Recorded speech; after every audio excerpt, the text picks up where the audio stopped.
that high income skill is called auditing. Now, auditing can be into different sectors. You have financial auditing, but I'm not talking about financial auditing. Like, my career has been more into quality management system and, implementing the quality management system and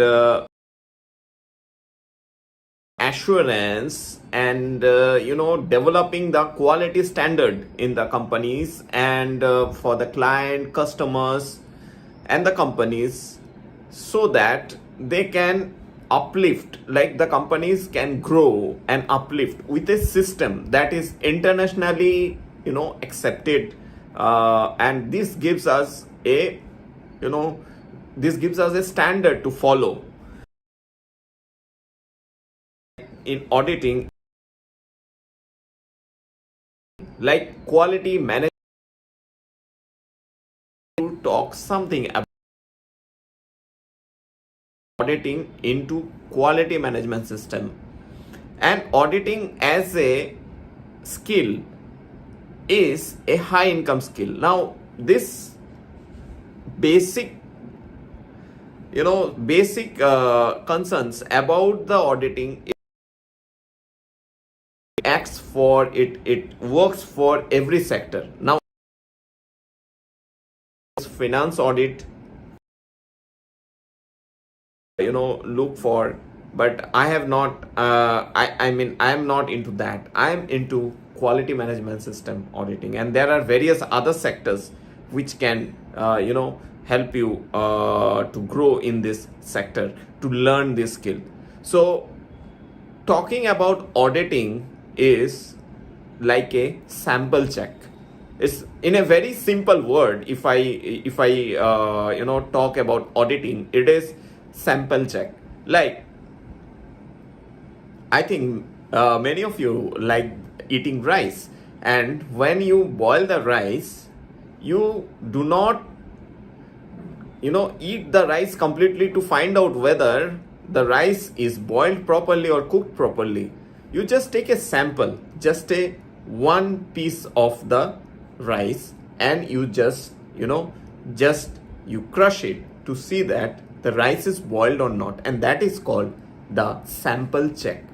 Similarly, auditing is a sample check that gives you the complete idea, that gives you the complete representation of any organization that is following some standard that is aligned with the ISO 9001-2015, that is aligned with the international standard, whether they're following those processes and the standard. So that can be done by auditing. And when we talk about auditing, it's more into a practical approach where you visit the company or the organization and carry out the audit.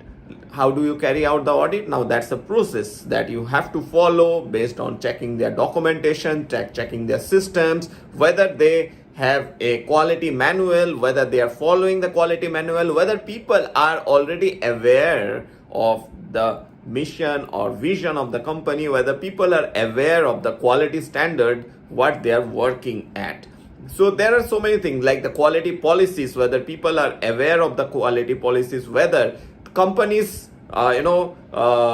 quality policy and people working there, the employees working there, they work for that policy. Whether suppose their policy is to be customer centric, to provide best customer service, so whether the people are also working, whether the outcome that find out whether that is, there are the quality 7 principles, as we call the 7 quality management principles. And what are they? We are going to discuss here one by one. So number 1 is customer focus. Number 1 quality principle, quality management principle is customer focus. It's very much important that you focus as a company, as an organization, you focus on the customer. You focus on the customer, what customer need, what customer is looking for, whether you are offering a product or service that is aligned with the customer's requirement, whether you are following the customer standard while building the product that a customer has ordered for. Similarly, I will say here, customer or client, they do not buy your product or services because they understand them much. They buy your product or services because they feel understood. So how do they feel understood will completely depend on how you provide them the trust, how you make them understand that you have completely worked all your work, all the services that you provide is aligned to what they look for, whether your product or service is able to solve their, then this is you as a company who is following the quality standard is successful, because you are able to solve somebody's problem. Unless you are not able to unless you are not able to solve anyone's problem, there is no point you have a greatest of the service or having the greatest of the product which cannot solve anyone's problem. Now that is what, like, I will give you a very important example. Say a person is thirsty and you have a pot of gold. If you give a pot of gold to the thirsty person, unless you give him a pot of water that he solve his problem, that will quench his thirst. Providing the services and the product that solves somebody's,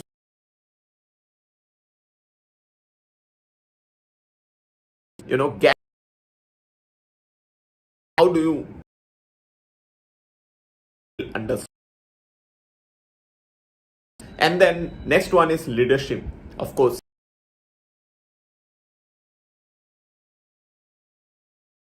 And get ahead as a company. Without leadership, you cannot have a work environment where people respect you, where people loves to work for you. So leadership is more of an art than a skill. It's a very, very important skill that you must have as a principle. Leadership is something that is must in you create more the exponentially, because with more lead can be so taking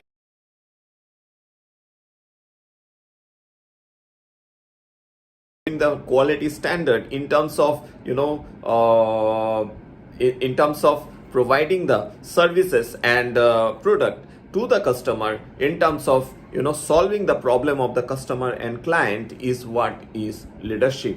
Like, it is about creating the environment where other colleagues or other team members are having a very good atmosphere to learn, grow, work together, and get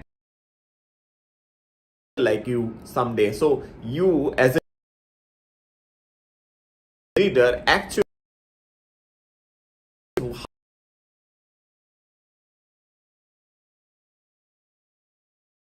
in a organization, you make others just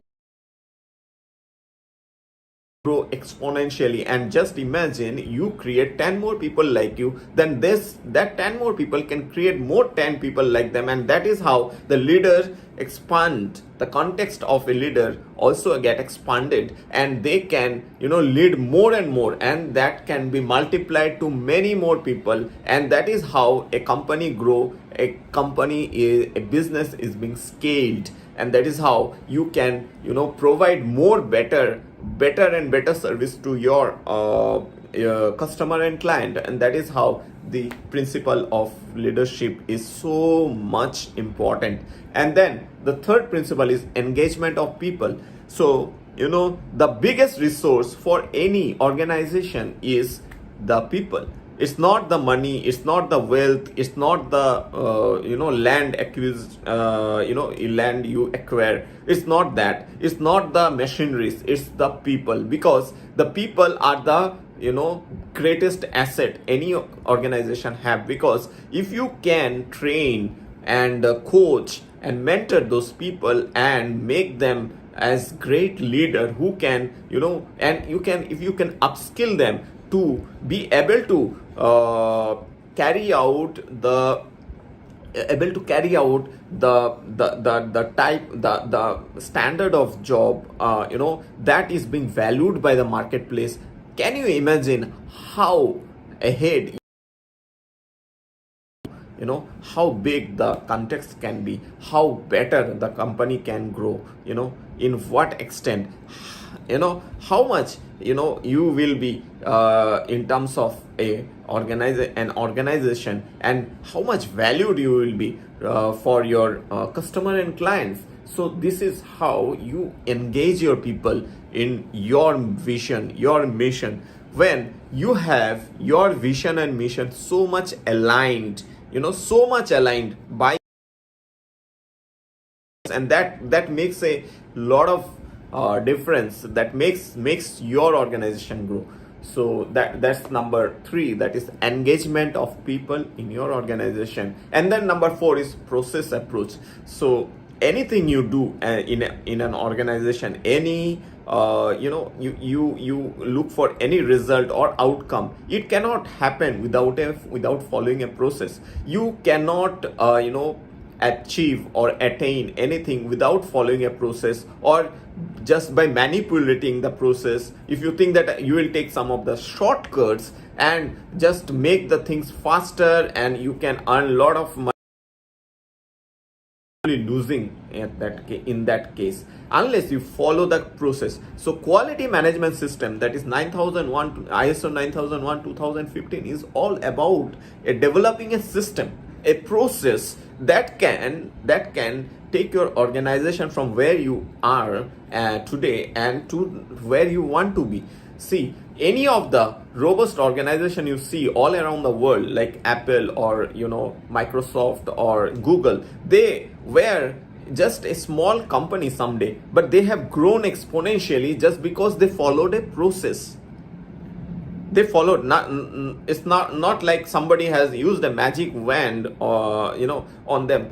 They have followed a process, a standard, a way, a dedication, effort to serve the humanity, the people, the customer, the client. So if you have a process that can serve the client and the customer, definitely you as an organization is bound to grow.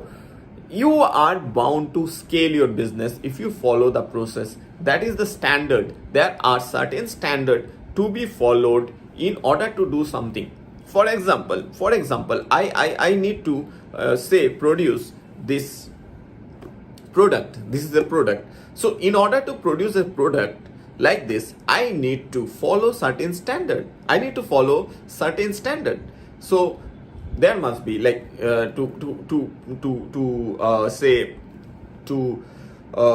manufacture this, I need to follow certain standard.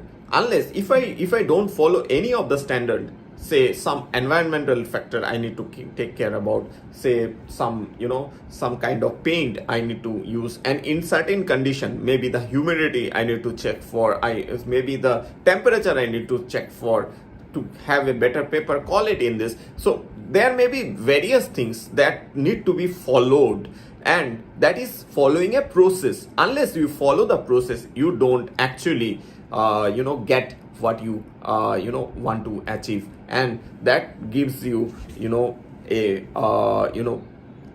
better approach, a better ability to produce your service to the mankind, to the customer and the client. And that was number 4. Number 5 is improvement. See, any organization cannot be in a saturation state, and they can only be in the saturation state only if they stop improving themselves. So there will be always scope of improvement. How good you become in coming days, you will always have the scope of improvement. And how do you go for that? Just developing yourself. You have a process already inbuilt, everything is going. Then you need to research, you need to see how better this system can be, how you can do a certain amount of work in a less time, investing less amount of money, and how this can be made better, that can solve more problem of the people, of the customer or of the client. So more problem you solve for others, more you get better in the business, in the marketplace. So that is how is all about the improvement. You have to keep improving, and that is the 5th principle of quality management. So the sixth quality management principle is evidence-based decision making. Now, when we go for decision making, it's very important to take the right decision in the right time. As an as a CEO of the organization or a founder of the organization, you need to take some important decision for your company and client, or for your organization, to serve your client or customer or the people around in a much better way. So how do you take the right decision? Right decision can be taken based on the facts and figures, based on various evidences, based on certain things that have worked for you, and there are certain things which have not worked. So it's more on try and test thing, and there are certain things that have worked for you, has become a process for you. So you can take your decisions based on and most of the decisions that you can take in a much better way is based on the failures. Like many areas where we fail, we have more scope to develop that area, what better things we can inculcate in that area, and that can help us to take the better decisions. So the more faster, or the more the more we fail, more we learn, and that is how more we are able to take the right decision in that case. So decision making based on evidence is what makes your decision much better and much stronger, and help you to get ahead in the in the journey. So that is the the 6th one. The 7th one is the relationship management. Now it's very important to concentrate on the relationship management, relationship with the people around you, your colleagues, your peers, your team members. It's a relationship, how you manage the relationship with them, how you can have all of their goals and their mission to be aligned with your goal, your mission, your vision, your mission, your goals. How everybody's mission and vision can be aligned more by talking about your vision, because your vision has to be more aligned to the employees or the team members benefit or the organization's benefit, and it should be in a way that can solve more and more problem of the your client and customer or your target audience. So how better the relationship, how better you can have a much better relationship with your client, your customer, so there will be a set of people who actually value your work. And how do they value your work, how do they trust you more, is more when you create more value for them, when you offer more value on the table, when you not look for the price in terms of adding more value, when you give 10 times and 10-20 times more value of what you charge for. So that is how you build the relationship. So relationship management is so much substantial, so much significant in this today's world. It has been always before as well, in the future also this will be so much substantial. So you have to go for the relationship management with a greater perspective, with a greater vision. So these are the 7 quality management principles that can grow and scale your business, that can help you to get ahead as a CEO or a founder. So you as an engineer can can harness this this skill called auditing. And when you get into the auditing of quality management system, so you need to know the principles. It's very important to know the concept of what you are doing, why you are doing, rather than the just reading the standard or just reading the things will not help unless you are able to apply them. How do you do the sample check? How do you go for more auditing and the thing? More in the coming videos, I'll be discussing more on that. So this is Surajit Dey, and I'm really keen and excited to bring more on the high income skill. And this is one is auditing, which is one of the high income skill that you can hone and harness for yourself and get better in your career as an engineer. So thank you so much for watching this video. I'll be back with more such learning videos. Stay tuned for more such learning videos. And if you like the video, then you can definitely subscribe my channel Surajit Dey 12x in YouTube, and so that you don't miss any such videos that can help you to grow in your life and career. So with that, I am your high income skill coach, and I'll be back with more such learning videos that can enhance your skill, that can help you to learn the new skill, new high income skill that can help you to grow in your career. To know more about the skill development, reach out to me. Reach out to me, type yes in the chat box or the comment box if you want to learn more, know more, and we can work together for your career growth and success. So thank you so much. Have a great day.